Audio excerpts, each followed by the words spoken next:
বন্ধুরা, 22 মার্চ থেকে শুরু হতে চলেছে ক্রিকেট খেলার সবচেয়ে ধামাকাদার টুর্নামেন্ট আইপিএল বা ইন্ডিয়ান প্রিমিয়ার লিগ।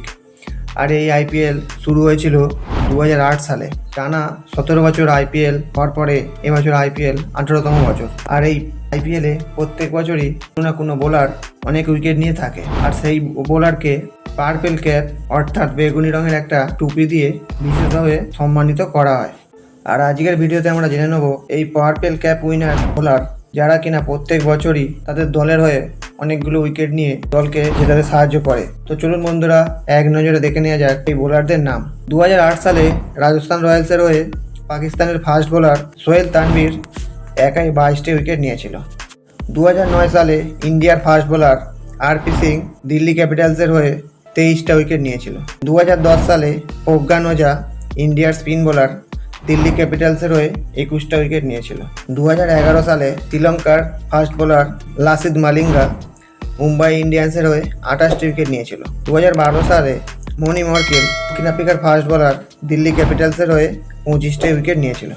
2013 সালে ড্রোয়েন ব্যাবো ওয়েস্ট ইন্ডিজের ফাস্ট বোলার চেন্নাই সুপার কিংসের হয়ে 32টা উইকেট নিয়েছিল। 2014 সালে মোহিত শর্মা ইন্ডিয়ার ফাস্ট বোলার চেন্নাই সুপার কিংসের হয়ে 23টা উইকেট নিয়েছিল।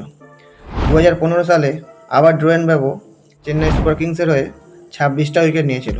2016 সালে ইন্ডিয়ার fast bowler Bhubaneswar Kumar sunriser হায়দ্রাবাদের হয়ে 23টা উইকেট নিয়েছিল। ঠিক তার পরের বছর 2017 সালে আবার ভুবনেশ্বর কুমার সানরাইজার হায়দ্রাবাদের হয়ে 26টা উইকেট নিয়েছিল। আইপিএল ইতিহাসে কোনো বোলারই টানা 2 বছর পার্পেল ক্যাপ জিততে পারেনি, কিন্তু ভুবনেশ্বর কুমারই সেটা দেখিয়ে দিয়েছিল। 2018 সালে অ্যান্ড্রু টাই অস্ট্রেলিয়ার ফাস্ট বোলার কিংস 11 পাঞ্জাবের হয়ে 24টা উইকেট নিয়েছিল। 2019 সালে ইমরান তাহির দক্ষিণ আফ্রিকার স্পিন বোলার চেন্নাই সুপার কিংসের হয়ে 26টা উইকেট নিয়েছিল। 2020 সালে কাসিগো রাভাডা দক্ষিণ আফ্রিকার ফাস্ট বোলার দিল্লি ক্যাপিটালসের হয়ে 30টা উইকেট নিয়েছিল। 2021 সালে হর্ষল প্যাটেল রয়্যাল চ্যালেঞ্জার ব্যাঙ্গালোরের হয়ে 32টা উইকেট নিয়েছিল। 2022 সালে যুজবেন্দ্র চাহাল রাজস্থানের হয়ে 27টি উইকেট নিয়েছিল। 2023 সালে মোহাম্মদ শামি গুজরাট টাইটানের হয়ে 28টা উইকেট নিয়েছিল। 2024 সালে আবার হর্ষল প্যাটেল 2 বছর পর পাঞ্জাব সুপার কিংসের হয়ে 24টা উইকেট নিয়েছিল।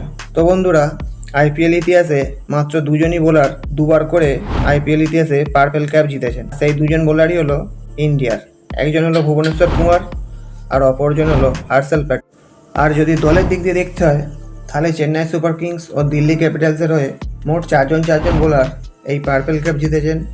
তাছাড়া রাজস্থান রয়্যালস ও সানরাইজার হায়দ্রাবাদ এই দুটো দলের হয়ে দুজন করে পার্পেল ক্যাপ জিতেছেন। তো বন্ধুরা, বুঝতেই পারলেন আইপিএল ইতিহাসে পার্পেল ক্যাপ উইনার্স বোলারদের নাম। আজকের ভিডিও এই পর্যন্তই।